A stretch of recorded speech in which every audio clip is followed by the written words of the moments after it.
Yo, sa balon, so, kung maalala nyo sa last video ko, no, siguro mga 1 week ago na, di ba nung nasa MOA ako, mangingi sana ako ng pera challenge sa mga tao. Kaso hindi ko ginawa dahil may pera naman ako.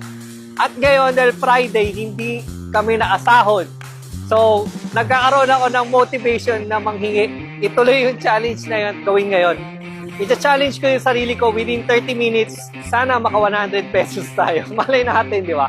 Okay, time check. 7:30. Ayan.